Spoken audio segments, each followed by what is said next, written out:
cannot be friends with neurotypical people because they are not straight up with what they say. I remember at one point she called me a shady bitch. Me isolating myself is beginning to feel very forced, almost like a coping mechanism from me getting my feelings hurt in the past, because I'm insecure and I want to prove to you that you made the right choice with being my friend. Because deep down I thought, why would somebody want to be my friend? On the topic of friendships and on the topic of being autistic, I've waited this long. I can continue to wait.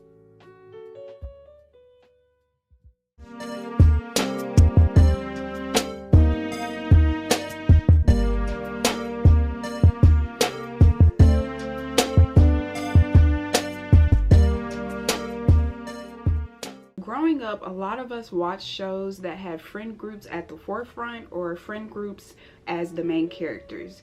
Shows like that where there's a group of friends and everyone has their own quirks, everyone's different, but all of them are just very in tune with each other. There's always something happening in each episode where friendship is the main point of the show. As an autistic person, I learned that it's not uncommon for us to watch these shows and sort of study them in order to develop quirks and personalities and kind of figure out how you're supposed to act around people. So for me, watching all these shows growing up, I always thought that sooner or later my group of friends would find me, no matter how different I am. Even as I scroll through TikTok and see people putting friends on their vision boards, which is something I definitely didn't do, like that's so weird. Or people who are questioning why they're not sitting on the grass at their college campus with their diverse friend group, basically saying that the shows we grew up watching is not reality because where are my friends at? And sure, it's funny to look at these videos, but then I realized, like, damn, I don't have friends. Not really. I have associates, I have homegirls, I have homeboys. I have good energy, I like to think, which is why people gravitate towards me, and also because I'm conventionally attractive, but people are very shallow. That's a whole other conversation for another video. Anyway, but right now we're talking about the fact that although I feel like I'm always surrounded by people, at the end of the day, I'm always alone. I'm not in a room blasting music while me and my friends do makeup and gossip and just get ready to go out to eat. And that's something that I want bad. Like, I'm about to be 20. I need that. What made me realize this is I'll be turning 20 on March 2nd, and I'm going to have 2 celebrations, one with my family, and I was going to do one by myself. I realized that I was planning on spending my actual birthday by myself since I'll be in school. The thought of inviting people from college that I know didn't even cross my mind, and I wanted to kind of unpack that. I've gotten so accustomed to spending time by myself. Yes, it's a good thing because now I love myself and I love spending time with myself, and I don't mind being left alone with my thoughts, and I don't need to be around people to constantly feel the silence and not feel alone. But on the other end, damn, like, I would love a group of friends. And when I was thinking about my birthday, I realized that I do want to celebrate with people, and craving platonic connection and craving friendship isn't a bad thing. And although I know that spending time with yourself is good, I also realized that friendships are crucial to development, especially during your teenage years and like early 20s. And for the longest time, I was acting like me wanting a group of friends was stupid. I kind of used this way of thinking to like protect myself, I guess. I didn't want to be hurt when I inevitably realized that my friends have friends. I'm the person that's cool with so many people, but realistically those people have people and I'm not in those friend groups. So by me being like, oh, I don't mind being by myself,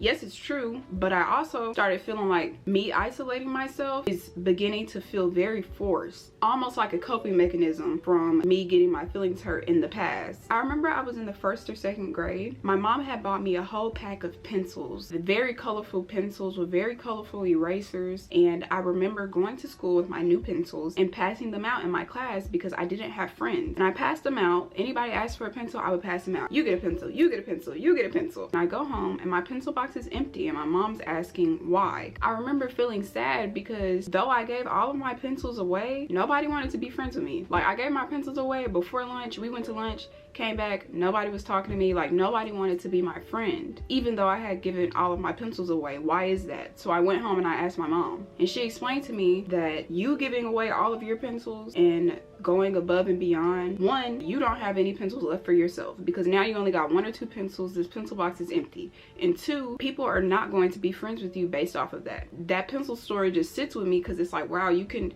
really give your all to people and stretch yourself so many different ways, and at the end of the day, that's not going to make people actually want to be friends with you. It's not going to make the right people gravitate towards you and want to be your friend. And you know, up until this point, I've always had at least one friend, and I thank God for that. I changed schools a decent amount when I was younger, and I always had at least one friend. Like, I had one friend in 8th grade, one friend my freshman year, one friend my senior year, like 1 or 2 friends my junior year.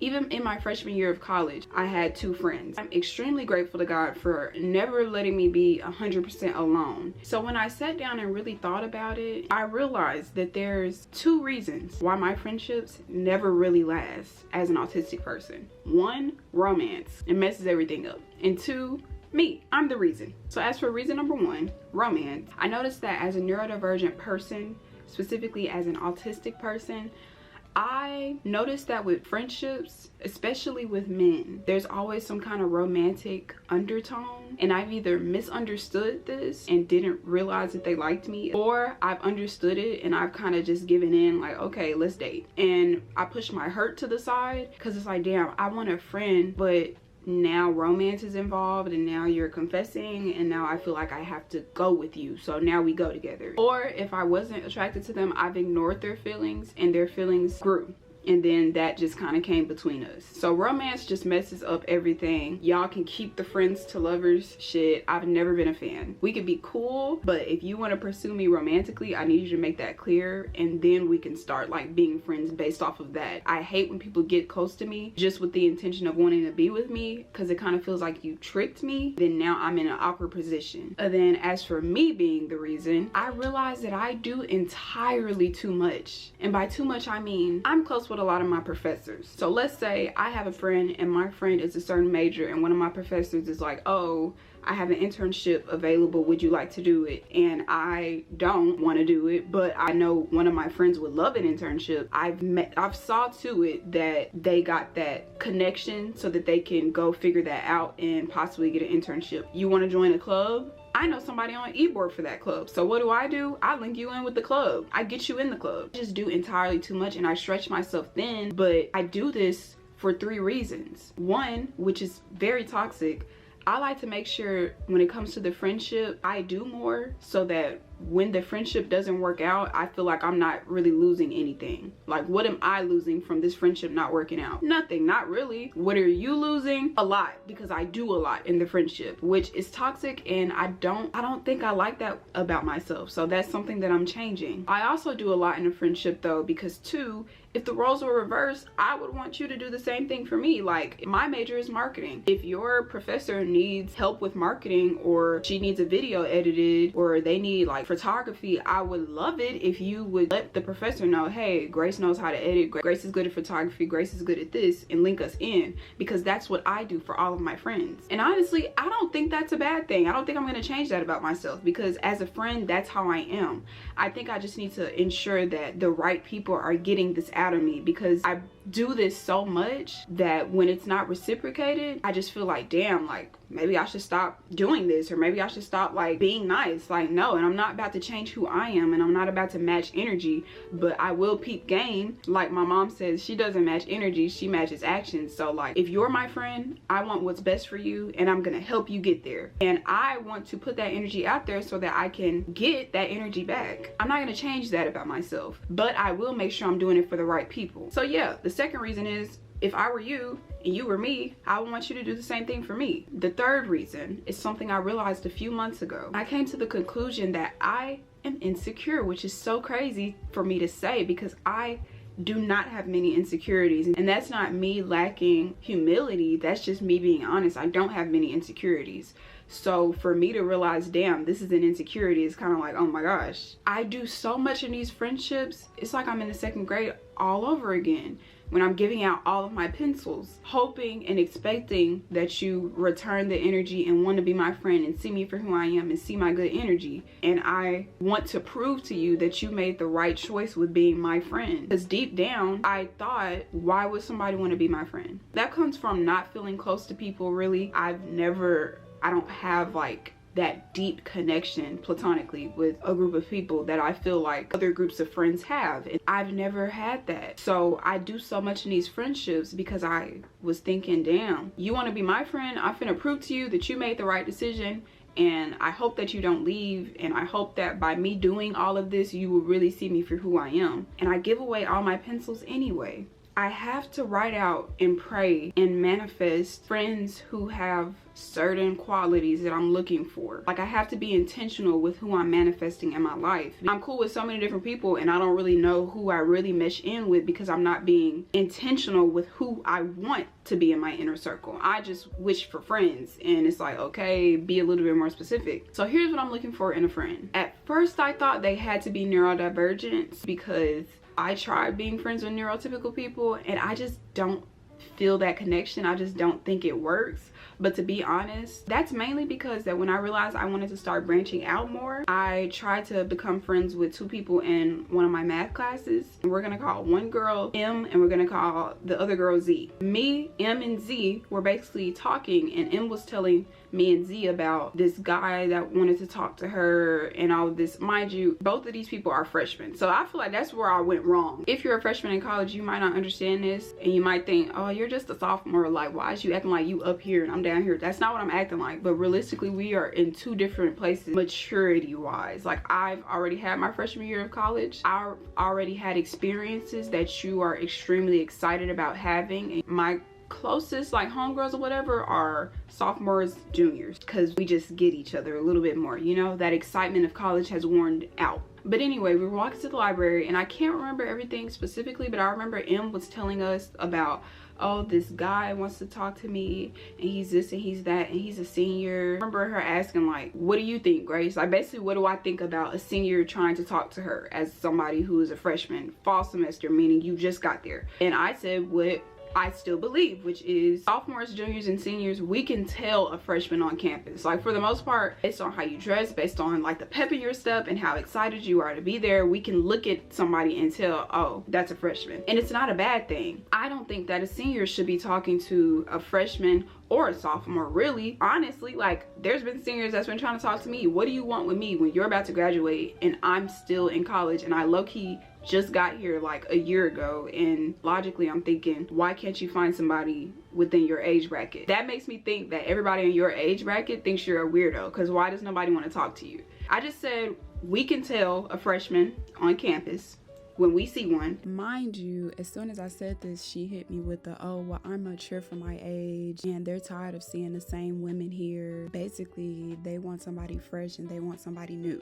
Like, girl, after that, I just let it be. Like, I dropped the conversation.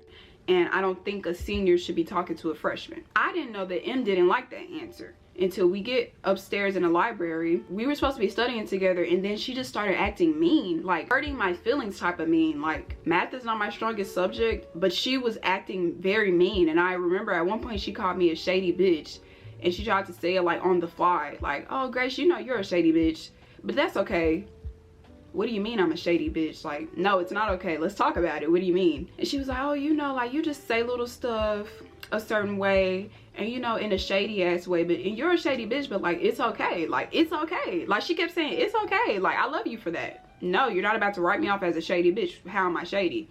And I remember Z being like, oh, it's kind of your tone in which you say things, which made me think, yeah, I cannot be friends with neurotypical people because they are not straight up with what they say. You claim to be so mature, but you're not communicating. And I remember M was talking again about another dude that she was talking to, and Z was like, wait, which one is this? And then M was like, oh girl, this is so-and-so, not so-and-so. We talk about two different men now. And then I was like, so you don't think that was shady? And then M was like, no, why would I think that's shady? And I was like, she literally just said, oh, which one are we talking about now? As if to imply that you just be talking to men on top of men on top of men. And she was like, no, she didn't mean that. She said it in a sweet way.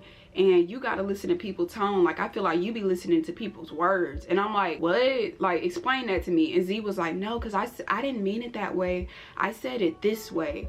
And basically, they was trying to explain to me tone of voice matters more than what people are saying. And I'm like, child, it's too many rules.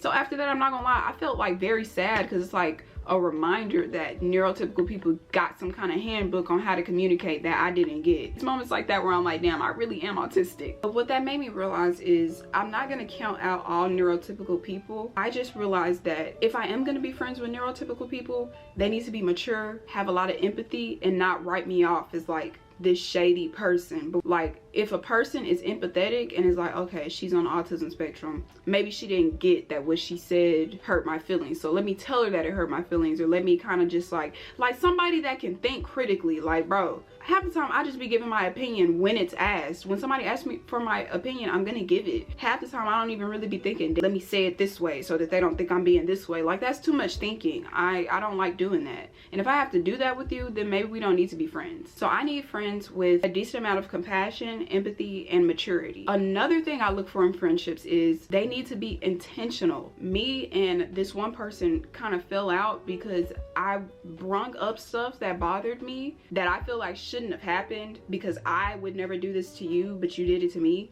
And their response was to each of the things was, I'm sorry, I wasn't thinking. I'm about to be 20. I need friends in my life that think, because when I navigate through the world and I do things, they're all I can think about. Like, this opportunity came up, let me put so-and-so on. They look really nice today. I'm not gonna make a snide comment because I'm jealous. Like, to me, that stuff is common sense, but it's not so common. And it's only common sense because I'm very intentional with my friendship. I'm constantly thinking about the people that I love and the people that I care about whenever I move through this world, because in my head, I want all of us to win. So I want people in my life that think about me. I feel like I'm not asking for much. I want to provide more context, but that would be me pointing somebody out, which is not what I'm trying to do in this video. But yeah, the main point is to just, I want friends that are very intentional with their friendships, similar to how they are in their romantic relationships, like, and friends that put effort into a friendship and don't just exist. No more of that in 2025. I need friends that are intentional. And then 3, they have to have their own style, their own humor, their own personality. Time and time again, I've been surrounded by people who don't know who they are and are not trying to figure it out. We're young, so I understand not knowing who you are. I am probably not even gonna look like this in like 10 years. I'm gonna figure out how I like to dress, how I like to talk, how I like to present myself. My frontal lobe is not done developing, I get it. None of ours is. But I'm trying. Like, I'm trying out different styles. I'm trying out different hobbies. I'm my own person. I have my own humor. People come around me to take from me. Oh, you got this? I'm finna go get it too. Or, oh, you say this? I'm finna say it too. Or, oh, you dress like this? Let me do it a little different. Or, oh, you do your hair like this? Like, I'm tired of people coming around me to don't know who they are and are not even trying to figure it out on their own. Like, they need a muse to take after. Being friends with somebody and being close to somebody, I know it's inevitable that you grow to be similar, really. Hell, some people even start to look the same after they've been together and been around each other for years. But I am different and I'm my own person, and I want different personalities around me, and I want different people who know that they're different. Be different. Like, go like pottery or something. I don't know nothing about pottery. Be a poet or something. Like, go do your own thing so that we can come together and share our differences. Because one thing I noticed about people who don't know who they are and aren't trying to figure it out is they will come around you, they will take from you, and when they realize that they can't be you, they will literally start to despise you. Like, it's the constant cycle. You try to talk like me, you try to walk like me, you try to have a certain type of confidence like me, like you try to be me, and when you realize that you can't emulate that, here comes the snide comments, here comes the, oh, you're wearing that, here comes the little remark and the sneaky disses and all of that, and here comes the jealousy, and I'm cool off of it. 2025, I'm so done. On the topic of friendships and on the topic of being autistic, I've waited this long. I can continue to wait, and I can continue to work on my insecurities deep down and work on me doing so much so soon for people who don't deserve it. I'm excited to clear out the people that I have platonic wise and just grow and meet new people. And if you're autistic or neurodivergent, let me know if you relate to any of this at all, because I know it was a lot. The main advice I can give to you is don't give away all of your pencils. Give your pencils to the people that you have grown to know and love that deserve them. Anyway, thank you for watching this video. I was debating on posting a Black Girl on the Spectrum video because I know that I've gotten a lot of support and I've gained a lot of new subscribers. Vlogs will be back. I could not vlog because it's literally snowing outside where I am, and I don't really like vlogging when I'm just sitting around the house. But yeah, I hope you enjoyed this video. Follow me on all of my social medias. Nothing wrong with you. I love you very, very, very much. Make sure to like, comment, and subscribe. And yeah, thank you so much for watching. I'm extremely, immensely grateful for all the support. I will be doing a giveaway at 10K, like I said in the last video, which is kind of far from now, maybe, but we're doing a giveaway. I'm gonna give away some Beats headphones and a lot of other sensory things that help me in my day-to-day. And hell, if you leave a comment or DM me or something, maybe we can be friends. And yeah, maybe sometimes we can kiss. What? Nothing. Anyway, yeah, bye. Love you. Bye, bye, bye, bye. Mwah.